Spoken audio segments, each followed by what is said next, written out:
జనసేనాని పవన్ కళ్యాణ్ చేసినటువంటి వ్యాఖ్యలు పెద్ద ఎత్తున దుమారంగా మారుతున్నాయి. ముఖ్యంగా కాపు సామాజిక వర్గంలో వాస్తవానికి గత కొన్నేళ్లుగా కొద్ది కాలంగా ఉన్నటువంటి అసంతృప్తి వ్యతిరేకత ఏదైతే ఉందో ఇది కాస్త ఇప్పుడు పవన్ కళ్యాణ్ వ్యాఖ్యల తర్వాత మరింతగా పెరిగిందనే వార్తలు వస్తున్నాయి. సో ఈ నేపథ్యంలో పవన్ కళ్యాణ్ చేసినటువంటి వ్యాఖ్యలపై జనసేనాని వ్యాఖ్యలపై జన సైనికులు కానీ కాపు సామాజిక వర్గంలో కానీ ఎలాంటి అభిప్రాయం వ్యక్తం అవుతుందో తెలుసుకుందాం.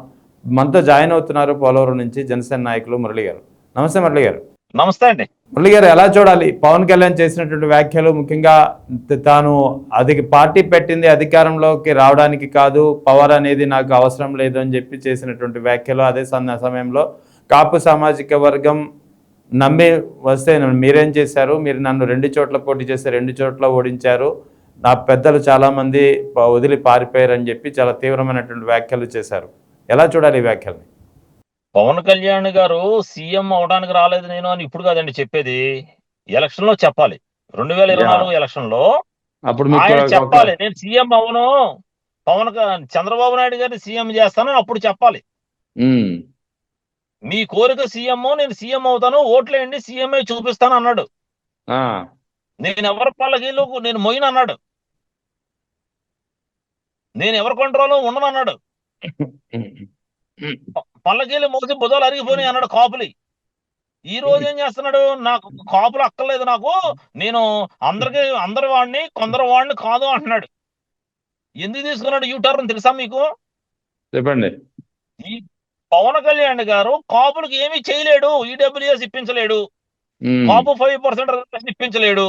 చంద్రబాబు నాయుడు గారు 2018లో 5% కాపు రిజర్వేషన్ కోసం అసెంబ్లీ తీర్మానం చేసి సెంట్రల్ గవర్నమెంట్ పంపించారండి. అప్పుడు మోడీ గారిని తిట్టాడు ఆయన. మరి ఈ రోజు మోడీ గారు ఆయన ఇంటికి వచ్చాడు. మోడీ గారు చంద్రబాబు నాయుడు ఇంటికి వచ్చారు కదా, మరి కాపులు 5% రిజర్వేషన్ పాస్ చేయండి సార్. కాపులకి ఏమీ చేయలేక కాపులు ఓట్లు ఎంచుకుని అధికారంలోకి వచ్చి ఈ రోజు చంద్రబాబు నాయుడు కాపుగా వస్తున్న పవన్ కళ్యాణ్ గారు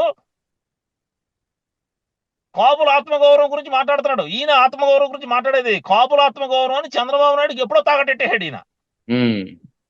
ఏంటంటే ఈయన మాట్లాడేది? ఇలా అన్నయ్య గారు 2009లో పార్టీ పెట్టి పార్టీ మూసేశాడు. 2019లో ఈయన వచ్చేస్తే ఓట్లు వేస్తారా కాపులు? 5 సంవత్సరాల ప్రజల్లో ఉంటే, ప్రజా జీవన స్రవంతిలో ఉంటే 24లో నమ్మి ఓట్లేసాం. అయినా ఈయనకి కులం సంబంధించి ఎందుకు మాట్లాడాలండి? ఆయన చంద్రబాబు నాయుడు గారిని కమ్మ కులం కోసం రాలేదు రాజకీయాల్లో కానీ ఎప్పుడైనా చెప్పాడా? జగన్మోహన్ రెడ్డి గారిని రెడ్డి కులం కోసం రాలేదు రాజకీయాల్లోకి ఎందుకన్నా చెప్పాడా? ఈయన ఎందుకు చెప్తున్నాడు? కులం నా బలం అని చెప్పిన వ్యక్తి ఈయన. కులభావంతో ఓట్లేయండి అని అడుక్కున్న పవన్ కళ్యాణ్ ఈ రోజు కాపులు నాకు అవసరం లేదని చెప్తున్నాడు. అవును సార్, కాపు కార్పొరేషన్ నిధులు తేలని చేతగాని దద్దమ్మ, కాపు కార్పొరేషన్ నిధులు తేలని దద్దమ్మలండి వీళ్ళు. కాపు కార్పొరేషన్ నిధులు ఉండవు, కాపు నేస్తానికి నిధులు ఉండవు, కాపు విదేశీ విద్య ఉండదు. ఎందుకు ఉండదో చెప్పనా? కాపు కార్పొరేషన్ కొణిదెల కార్పొరేషన్ గా మార్చుకుని వాళ్ళ అన్నయ్యకి ఎమ్మెల్సీ ఇప్పించుకున్నాడు. ఓకే, కాపు నేస్తం కొణిదెల నేస్తంగా మారిపోయి చంద్రబాబు నాయుడు నేస్తం అయిపోయాడు ఈయన. ఈ రాష్ట్రంలో కాపు కార్పొరేషన్ లేదు, ఓన్లీ కొణిదెల కార్పొరేషన్ ఉంది. తెలుగుదేశం దృష్టిలో కొణిదెల కుటుంబమే కాపు కార్పొరేషన్. ఈ రాష్ట్రంలో కాపు నేస్తం లేదు, ఓన్లీ కొణిదెల నేస్తమే ఉంది. కొణిదెల నేస్తమే చంద్రబాబు నాయుడు గారి దృష్టిలో కాపు నేస్తం. తమిళనాడులో ఎక్కడ వస్తాయి సార్? తమిళనాడులో విజయ్ పార్టీ విజయం సాధించింది కదా, దాంతో పోలుస్తూ కొంతమంది నాకు మెసేజ్లు పెడుతున్నారు. ఇది ఎలా ఉందంటే ఊర్లో పెళ్ళికి అదేదో హడావిడి అని చెప్పి వాస్తవానికి ఆ సామెత పూర్తిగా చెప్పకనే చెప్పారు, ఊర్లో పెళ్ళికి కుక్కల హడావిడి అంటూ. అంటే ఇక్కడ ఎవరు కుక్కలు, ఎవరిని ఎవరితో పోలుస్తున్నారంటే ఏం చెప్పాలి? ఇంత దారుణమైన వ్యాఖ్యలు ఏ కాపు సామాజిక వర్గం అయితే 2024 ఎన్నికల్లో ఆయన వెంట నిలిచిందో అదే కాపు సామాజిక వర్గానికి చెందినటువంటి ప్రజల్ని కుక్కలతో పోల్చే ప్రయత్నం చేశారా అంటే ఏం చెప్తారు మీరు? కాపు సామాజిక పవన్ కళ్యాణ్ గారు కుక్కలతో పోల్చాడో చెప్పనా సార్? ఇప్పుడు ఏం జరిగిందంటే కాపుల్ని పవన్ కళ్యాణ్ గారు ఎవరితో పోల్చినా మాకు బాధ లేదండి. ఓకే, నిజంగా కూడా మేము ఆయన కుక్కల్లా పనిచేసాం. ఆయన అందుకే మమ్మల్ని కుక్కలని ఉంటాడు, తప్పులేదు. కాపులు 2024 ఎలక్షన్లో కుక్కల్లా పనిచేశారు సార్. ఓకే, అందుకే ఆయన మమ్మల్ని కుక్కలతో పోల్చుంటాడు, తప్పే ఉంది. కానీ మేము ఒకటండి, విశ్వాసమైన కుక్కలం, పిచ్చి కుక్కలం కాదు. మేము చాలా విశ్వాసమైన కుక్కలం కాబట్టే వాళ్ళ అన్నయ్య పార్టీ మూసేసినా ఈయన తీసుకెళ్లి చంద్రబాబు నాయుడుకి 2 సార్లు అధికారం అప్పచెప్పినా మావోడు అని చెప్పుకుంటున్నాం. కాపులు విశ్వాసమైన కుక్కలు సార్. ఎందుకంటే వాళ్ళ అన్నయ్య పార్టీ పెట్టి కాపు కులాన్ని ఆర్థికంగా 20 సంవత్సరాలు వెనక్కి తీసుకుపోయాడు. ఎగ్జాక్ట్లీ. ఎప్పుడైతే పవన్ కళ్యాణ్ గారు పార్టీ పెట్టారో కాపుల్ని సామాజికంగా 2 టర్ములు చంద్రబాబు నాయుడు గారు అధికారం అప్పచెప్పేసి ఈయన ఈరోజు నువ్వు ట్రై చేయవయ్యా, ఎందుకు ట్రై చేయవని ప్రజలు వచ్చేసరికి కుక్కలు అడావిడి చేస్తున్నాయి, కాపుల్లో కొంతమంది కుక్కలు మరుగుతున్నారు అంటున్నాడు ఈయన. ఈయనకి దమ్ముంటే సవాల్ చేస్తున్నాం, జనసేన తరఫున సవాల్ చేస్తున్నాను, ఈయనకి దమ్ముంటే పవన్ కళ్యాణ్ గారు రాజ్యసభ సీటు ఎవరికి ఇస్తాడో చెప్పానండి. చంద్రబాబు నాయుడు కుక్కలకి ఇస్తాడు, చూడండి మీరు. రాజ్యసభ సీటు చంద్రబాబు నాయుడు కోవట్లకి, పౌర బ్రోకర్లకి చంద్రబాబు నాయుడు కుక్కలకి ఇస్తాడు తప్ప పార్టీలో పనిచేసే వాడికి, పార్టీ నాయకులకి ఇవ్వలేడు. ఆయన చేతిలో లేదు. అసలు ఈ జనసేన పార్టీ ఆయన చేతిలో ఉందా లేదో చెప్పాలి ఆయన. స్థానిక సంస్థల ఎన్నికలు దగ్గర పడుతున్న తరుణంలో ఈయన కొత్త ఫేస్ ని తీసుకొచ్చాడు, బాలినేని శ్రీనివాసరెడ్డి గారిని. అవును, తీసుకొచ్చి ఆయనతో అడావిడి చేస్తున్నాడు. ఎందుకు? ఓట్ల కోసం. ఇప్పుడు కాపులు కుక్కలు అన్నాడు కదా, హ్యాపీ, వీఆర్ వెరీ హ్యాపీ అండి. ఎందుకంటే మేము కుక్కలం అని తెలిసింది కాబట్టి మీ విశ్వాసమైన కుక్కలం సార్. మిమ్మల్ని ఎప్పుడూ తిట్టలేదు, మిమ్మల్ని ఏమీ అనలేదు. మీరు సీఎం అవ్వాలని మనస్ఫూర్తిగా కోరుకున్నాం. అదే మేము చేసిన తప్పు అయి ఉండొచ్చు.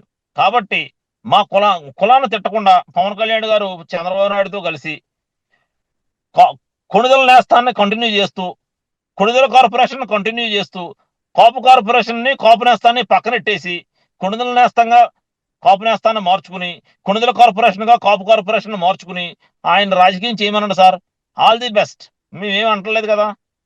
మాలాంటి వాళ్ళం ఉన్నాం. పర్సనల్ గా మేము డబ్బులు నష్టపోయాం, టైం నష్టపోయాం, పార్టీలో తిరిగాం, చాలు. ఇంకా మేము ఆయన ఇప్పుడు మేమేం అందలుచుకోలేదు, ఆయన విజ్ఞతగా వదిలేస్తున్నాం. అంటే ఇక్కడ ఆయన చేసినటువంటి వ్యాఖ్యలు 2019లో 2 చోట్ల పోటీ చేస్తే 2 చోట్ల ఓడించారు. కాపులు నాయకులు చాలా మంది, పార్టీలో ఉన్నటువంటి చాలా మంది నాయకులు పారిపోయారు. ఏంటి ఈ వ్యాఖ్యలు? ఏంటి నిజంగానే 2 చోట్ల ఓడించడంలో కాపుల పాత్ర ఉందంటారా? లేదు సార్, భీమవరంలో కాపులు 22% ఉన్నారు సార్. ఆయన 29% ఓట్లు వచ్చినాయి సార్, అందరూ వేశారండి. Okay, right. అంటే మిగతా వాళ్ళకి ఆయన మీద నమ్మకం లేదేమో కానీ కాపులు వేశారండి. అవును. ఆయన చెప్తున్న మాటలు దేనికి కూడా రీజన్ ఉండదండి. ఆయన అలాగే చెప్తాడు. ఇప్పుడు భీమవరంలో 22% కాపులు ఉంటే 29% ఓట్లు పడినాయి. మిగతా వాళ్ళ ఓట్లు పడలేదు, కాపుల ఓట్లు పడినాయి కదా. సో మేమేమంటున్నామంటే, కళ్యాణ్ గారు మీ దగ్గరకు వచ్చిన నాయకుల్ని మీరు ఎంత బాగా చూసారో తెలుసు. మీరు చంద్రబాబు నాయుడు కాపు కాస్తుంటే ఇష్టం లేని కాపులు వెళ్ళిపోయారు బయటికి. అద్దెపల్లి శ్రీధర్ అవ్వచ్చు, తోట చంద్రశేఖర్ గారు అవ్వచ్చు, ఎవరైనా అవ్వచ్చు, జేడీ లక్ష్మీనారాయణ అవ్వచ్చు. వీళ్ళందరూ మీరు చంద్రబాబు నాయుడిని కాపు కాస్తుంటే తట్టుకోలేక వెళ్ళిపోయారు. మేము మీ కాపు కాస్తానికి వస్తే మీరు చంద్రబాబు నాయుడు కాపు కాస్తున్నారు.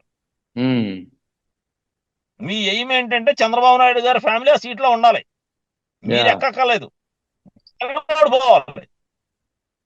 అదేంటి మీరు సీఎం అవుతారో లేదో చెప్పండి. కాబట్టి సార్, జన సైనికులందరూ కళ్ళు తెరుచుకుని పిల్లలను చదివించుకుని ఆర్థిక అభివృద్ధి, ఈ జనసేనలో తిరిగి డబ్బులు పోగొట్టుకోవద్దని, రాజకీయాలకు కొంచెం రోజులు దూరంగా ఉండి ఈ ఎలక్షన్ వచ్చినప్పుడు మన నిర్ణయం మనం తీసుకోవాలని మీ ఛానల్ ద్వారా జన సైనికులందరికీ అపీల్ చేస్తున్నాను. ఎవరో కూడా డబ్బులు పోగొట్టుకోవద్దు, పిల్లలను చదివించుకోండి, ఆర్థికంగా అభివృద్ధి చెందడానికి ట్రై చేయండి. మనం టైం వచ్చినప్పుడు మన నిర్ణయం మనం తీసుకుందాం. మనం రాజకీయాల్లోకి ఫిట్ అవ్వం. ఎందుకంటే మనం నమ్ముకున్న వాళ్ళందరూ మనల్ని మోసం చేస్తున్నారు. మనకైతే తెలుగుదేశం లేదా గతి. మనకు 3వ ఆప్షన్ కావాలనుకోవడం అవివేకం ఈ రాష్ట్రంలో. ఎందుకంటే నాయకుడు లేడు, సరైన నాయకుడు లేడు. అవును, అది తెలుసుకోండి.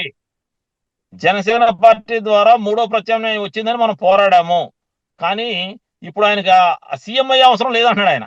కాబట్టి మనం జన సైనికులందరూ జంక్షన్కి వచ్చి ఆలోచించుకోవాలని కోరుకుంటున్నాం సార్. అయితే ఇక్కడ ఇంకో విషయము, ఆయన విమర్శించట్లేదు. ఓకే.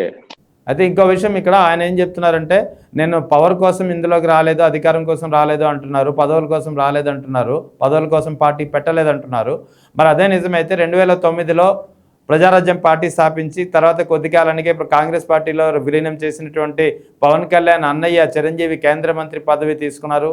తర్వాత ఇప్పుడు పవన్ కళ్యాణ్ 2024లో కూటమితో జతకట్టి డిప్యూటీ సీఎం పదవి తీసుకున్నారు. అంతేకాకుండా తన సోదరుడు నాగబాబుకి ఎమ్మెల్సీ పదవి ఇప్పించుకున్నారు. అంటే మెగా కుటుంబంలో ముగ్గురు సోదరులు పదవులు అనుభవిస్తున్నారు. మరి కానీ జన సైనికుల విషయం వచ్చేటప్పటికి మాత్రం పదవుల కోసం రాలేదని మాటలు చెప్తున్నారు. ఎలా పరిగణించాలి ఈ వ్యాఖ్యల్ని? అదే సార్, జన సైనికులు పదవులు అక్కర్లేదు సార్. అదే చెప్తున్నా, జన సైనికులు అంటే ఎవరు నతికిమట్టు కాపులు అండి. వాళ్ళ పదవులు అక్కర్లేదు. కాపు కార్పొరేషన్ నిధులు అక్కర్లేదు. కాపు కార్పొరేషన్ అంటే కొణిదల కార్పొరేషన్. నాగేంద్రబాబు పదవి కావాలి. కాపు నేస్తం నిధులు అక్కర్లేదు. కాపు నేస్తం అంటే కొణిదల నేస్తం. అర్థమైందండి? కాపు నేస్తం అంటే కొణిదల నేస్తం. కాబట్టి మేమేమంటున్నామంటే, మేము చెప్పేది ఏంటంటే, క్లారిటీగా ఆయన మాట్లాడినారు కాబట్టి ఎవరు కూడా కంగారు పడి డబ్బులు ఖర్చు పెట్టుకోవద్దు, రిస్క్ చేయొద్దు, టైం వేస్ట్ చేయొద్దు. ఎవరి పనులు వాళ్ళు చేసుకోండి అయ్యా. అభిమానం ఉంటే తర్వాత చూసుకుందాం. కొన్నాళ్ల పాటు రాజకీయాలకు బ్రేక్ ఇచ్చి ఇంటికాడ కూర్చోండి సోదరులారా. తర్వాత చూసుకుందాం ప్లీజ్. మనం ఫిట్ అవ్వం. ఈ సిచ్యువేషన్ బాగోలేదని ఒక సూచన చేస్తున్నాను. అంతేగాని పవన్ కళ్యాణ్ గారిని విమర్శించే అవసరం మాకు లేదు. విమర్శించే అవసరం నాకు లేదు. ఎందుకంటే మేము పార్టీ ద్వారా రాజకీయాల్లోకి వచ్చాం, ఉన్నది తగలేసుకున్నాం, ఏదో పడ్డాం. కానీ గొడవలు వద్దు అని చెప్తాం గవర్నమెంట్ కాళ్ళకి. అయితే నిన్న ఆయన చేసినటువంటి వ్యాఖ్యల నేపథ్యంలో, వ్యాఖ్యల తర్వాత ఎవరైనా జన సైనికులు ఇందులో ఉన్నవాళ్ళు దీనికి కౌంటర్గా కానీ, అసంతృప్తిగా కానీ, వ్యతిరేకతతో కానీ మాట్లాడితే ఆ నాయకులకు కానీ, ఆ కార్యకర్తలకు సంబంధించినటువంటి ఆర్థిక పరిస్థితులపై దృష్టి పెట్టాల్సి వస్తుంది అనే ఇన్స్ట్రక్షన్స్ కూడా ఆ సమావేశం తర్వాత జారీ అయినట్టు తెలుస్తోంది. చాలామంది కాపు నాయకులు చెప్పారు నాతోటి. నిజమేనా అది? అలా అటువంటిది పరిస్థితి ఉందా? ఏమో సార్, ఉంటే ఉండొచ్చు కూడా సార్. ఏముంది, ఇప్పుడు ఆయన చెప్పారు కాపుల అవసరం ఆయనకి లేదని ఆయన చెప్పిన తర్వాత మళ్ళీ ఇప్పుడు ఆయన గురించి తిట్టి ఆయన విమర్శించే అవసరం లేదు కదా సార్. ఎవరి పని వాళ్ళు చేసుకుని, ఎవరి పిల్లలు వాళ్ళు చదివించుకుని ఆర్థికంగా ముందుకెళ్ళడానికి ట్రై చేయండి సోదరులారా. మన గొడవలు వద్దు. ఏంటి, మనకి ఏ వ్యవహారం వద్దని నేను స్మూత్ గా చెప్తున్నాం. ఇప్పుడు మేమే పవన్ కళ్యాణ్ గారిని విమర్శించట్లేదు. ఆయన రూట్ లో ఆయన వెళ్ళనే ఉండే. Let him get success. All the best Pavan Kalyan garu. వెళ్ళనే ఉండే. మనం ఎందుకు తప్పు మాట్లాడాలి ఆయన్ని? ఇప్పుడు ఆయన కాపులు అవసరం లేదని ఆయన చెప్తున్నప్పుడు మనం వెళ్ళిపోయి ఆయన సీఎం అవ్వు, మనం వెళ్ళిపోయి ఆయన లేని పని కూడా దింపడం కన్నా మనం మన పని మనం చేసుకుంటే బెస్ట్ కదండి. ఇప్పుడు మన వ్యూస్ ఆయనకి నచ్చినప్పుడు మనం మనం నచ్చిన వాళ్ళ దగ్గర మనం పోవాలి. అంతే కదా? అంతే కదా. ఎందుకు గొడవ? ఇప్పుడు పవన్ కళ్యాణ్ గారు విమర్శించడం తప్పు. ఆయన ఉద్దేశం ఆయన చెప్పాడు. మేము బాధపడుతున్నాం. కాపు కార్పొరేషన్ నిధులు లేవేంట్రా అని ఇన్ని రోజులు బాధపడ్డాం. దానికి ఇప్పుడు దానికి ఆన్సర్ దొరికింది. కొణిదల కార్పొరేషన్ గా మార్చాడు. కాపు నేస్తానికి నిధులు లేదేంట్రా అనుకున్నాం. కానీ కొణిదల నేస్తానికి పని అవుతుంది. కాబట్టి హ్యాపీ. ఇందులో మనం పవన్ కళ్యాణ్ గారిని ఏమీ విమర్శించినా సరిపోం. నాకు ఒక విషయం చెప్పండి. కాపుల వల్ల మెగా కుటుంబం లబ్ధి పొందిందా, లేదా మెగా కుటుంబం ఎప్పుడైనా కాపులకి ప్రయోజనం చేకూర్చే పని చేసిందా? అంటే ఏం చెప్తారు సార్? కాపులు ఒక్కరికే కదా, పవన్ కళ్యాణ్ గారు చాలా మంది దానాలు చేశాడు, చాలా చోట్ల ఉపయోగపడ్డాడు. ఆయన మనం అటువంటి విషయాల్లో ఆయన కాపులకే చేయాలనేవి లేదు కదా. ఆయన అందరికీ చేశాడు. వదిలేయండి సార్. ఇప్పుడు ఆయన వల్ల కులానికి ఆయన ఏం చేశాడంటే, కులానికి వాళ్ళు ఏమీ చేయలేదు, చేయరు. ఎందుకంటే ఆయన చెప్పాడు కదా, నేను ఒక కులానికి సంబంధించిన వ్యక్తిని కాదు, నేను అన్ని కులాలకు సంబంధించిన వ్యక్తిని ఆయన చెప్తున్నాడు కదా సార్. అటువంటి సందర్భంలో మనం కులానికి ఏదో చేయలేదని అడగడం కూడా తప్పు. వాళ్ళ దగ్గర నుంచి మనం ఎక్స్పెక్ట్ చేయడం తప్పు. నిస్వార్థంగా కాపులందరూ ఆయన సీఎం అవ్వాలనుకున్నారు, ఆయన అవనంటున్నాడు. వదిలేయండి ఇక్కడతో. మందే తప్పేమో. ఇప్పుడు ఒక కుర్రోడు నేను ఐఐటికి వెళ్ళలేను బాబోయ్, నేను అంటే తల్లిదండ్రులు వెళ్ళమంటే ఏమవుతుంది చివరికి? వాడు వెళ్ళలేడు. తల్లిదండ్రుల కోరిక పక్కనెట్టినాడు. వెళ్ళటానికి అంటే స్కిల్ కావాలి కదా. ఆ టాలెంట్ లేనప్పుడు వాడు వెళ్ళలేడు. అలాగే పవన్ కళ్యాణ్ గారు సీఎం అయ్యే టాలెంట్ ఉందనుకుని మనం అందరం ఆశించాం. ఇప్పుడు ఆయనకి ఆ కోరిక లేదు. సో మనం ఏం చేయాలి? ఇప్పుడు మన పని మనం చేసుకోవాలి. అంతే కదా సార్? అంతే అంతే. ఈ దానికి ఆయన మనం విమర్శించడం ఇవన్నీ తప్పు, వేస్ట్. సో ఈ లెక్కన చెప్తున్నానండి నేను. అవునవును. ఈ లెక్కన వచ్చే స్థానిక సంస్థల ఎన్నికల్లో ఈ వ్యాఖ్యల ఇంపాక్ట్ ఎలా ఉండబోతుంది? కాపులు ఎటు ఉండబోతున్నారంటే ఏం చెప్తారు మీరు? ఆయనైతే అవసరం లేదని చెప్తున్నారు కాబట్టి కాపులు అవసరం లేదు ఆయన అంటే కాపులు అంటారండి సార్ మీరు? చాలా బాధగా ఉంది నాకు. కాపులు అవసరం లేదు మహానుభావ అని ఆయన చెప్తుంటే కాపులు కాపులు కాపులు అంటారండి మీరు? చెప్తున్నాడు కదా సార్ రెహమాన్ గారు. అవును. ఇప్పుడు ఎటు ఉండబోతున్నారు మరి? నా కాపులు అవసరం లేదు, నా పార్టీ కాపుల కోసం పెట్టలేదు, నా కాపులు అవసరం లేదు అని అన్న చెప్తున్నాడు. మరి ఇంకా మీరు కాపులు కాపులు కాపులు అంటే తెర్ ఇస్ నో మీనింగ్ కదా. మరి ఇప్పుడు ఎటు ఉండబోతున్నారు స్థానిక సంస్థల ఎన్నికల్లో? ఎవరెస్ట్ వచ్చిన వాళ్ళు ఉంటారు సార్. ఇప్పుడు ఎటుండబోతున్నారంటే బాగానే ఉంది. ఇప్పుడు నేను ఏమన్నాను, ఆయన విమర్శించదలుచుకోలేదు. ఎవరి పని వాళ్ళు చేసుకోండి. ముందు మన ఆర్థికంగా డెవలప్ అవ్వడానికి చూసుకోండి.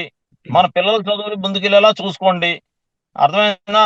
అవును. అంతే తప్ప లేనిపోని విషయాల్లో ఇప్పుడు మనం ఏదేదో మనం ఆశపడి ఏదో చేసేద్దాం సమాజానికి అనుకుని వద్దునైనా డబ్బులు తగలేసుకోవద్దని ఒక సూచన చేస్తున్నాను మా జూనియర్స్ కి.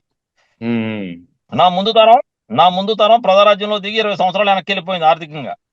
ఓకే. మేము జనసేనలో దిగి సామాజికంగా 10 సంవత్సరాలు వెనక్కి వెళ్ళిపోయాం. 2014లో దిగాం, 2026 వచ్చింది. 12 సంవత్సరాలు దెబ్బతిన్నాం. కానీ నా జూనియర్స్ కి చెప్తున్నాను, హ్యాపీగా ముందు concentrate on career, concentrate on family, concentrate on development.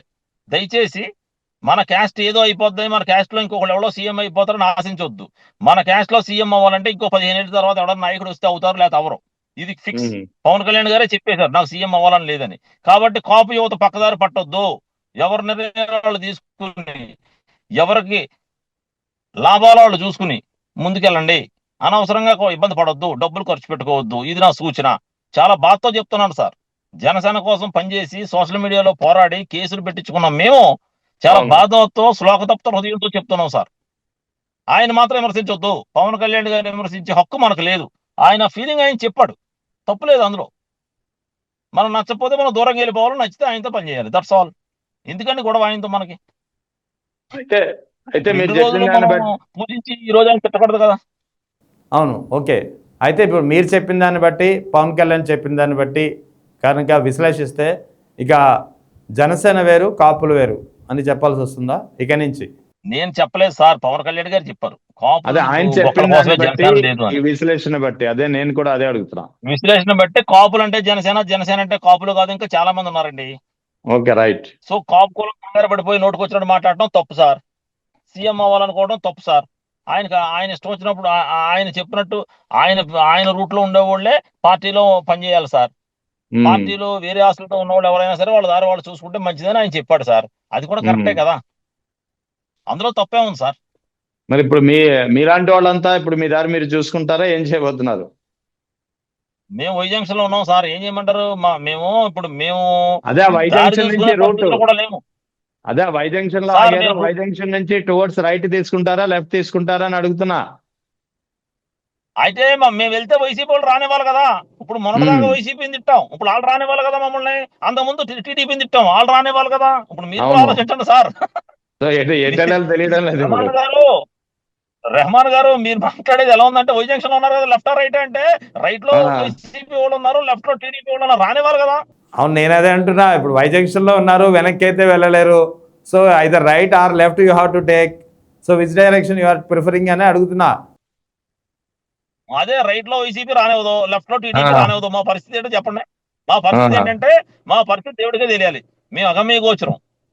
మా పరిస్థితి ఏంటయ్యా అంటే, మా పరిస్థితి దేవుడికే తెలియాలి. పవన్ కళ్యాణ్ గారి దయ వల్ల మాలాంటి వాళ్ళు ఎంతో మంది వై జంక్షన్ లోనే ఆగిపోయాం. ఇటెల్లాలో కూడా తెలుస్తలేదు. ఇక దేవుడే నిర్ణయించాలి మా దారి.